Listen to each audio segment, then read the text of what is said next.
The idea of reps is something I've had in my head for a long time. I've been a rep for a long time.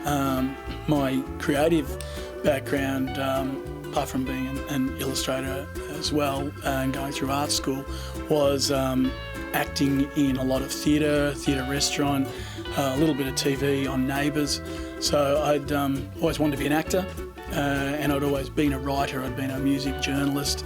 I knew I could write, but I hadn't really done an actual narrative script. But I had this idea. There was just so many people that you meet in all different walks of life when you're a rep, colleagues, superiors, people in retail branches, warehouses, customers, supplier reps, and the different experiences you have on, whether it might be a trip away or just a sales meeting, sales conference, whatever. There's all these different scenarios that I knew I could write in, and I think there's definitely been some real life characters come to life. Maybe not in one character, but maybe a few different people I know thrown into, say, Wal or whoever it might be, or Gary the sales manager. Some things he comes out with are things that sales managers that I've had have said.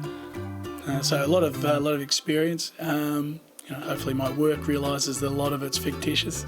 The way I came from the initial seed of the idea and the pilot to a 6-episode season was I'd written a bit of a synopsis for 12 episodes, but then I realised with working in a reasonably short period of time and with the little limited spare time and budget that we did have, that 12 would have been a big ask to do in the time that we did. So I found that the season, actually, the 12-episode season I did, worked really well, broken into 2 6-episode seasons, and there was a cliffhanger at the end of the 6th episode, so I made that one season.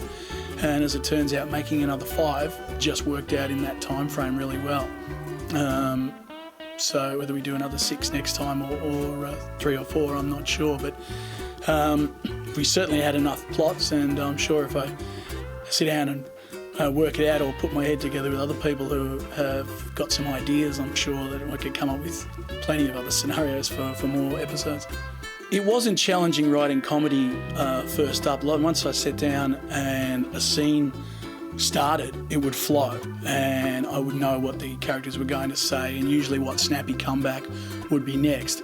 And the gags just seemed to flow. Hopefully that came across. People have told me that they found it amusing. That's what you want from comedy. But who knows, now that I've got to sit down and maybe force more episodes, maybe it'll be harder to come up with jokes. Maybe I've used up all my jokes, I don't know. But a lot of them are ones stupid jokes that I've used in real life. I love double entendre and smutty innuendo, and I love dad jokes and puns, plays on words, those sort of things. And I use them in everyday life all the time. So what I probably should do is walk around with a little notepad and write down all the stupid things I say every day. And there's probably an episode a day, just stupid things that I come out with. So I didn't find it too hard. Maybe, I could hit writer's block. I don't know.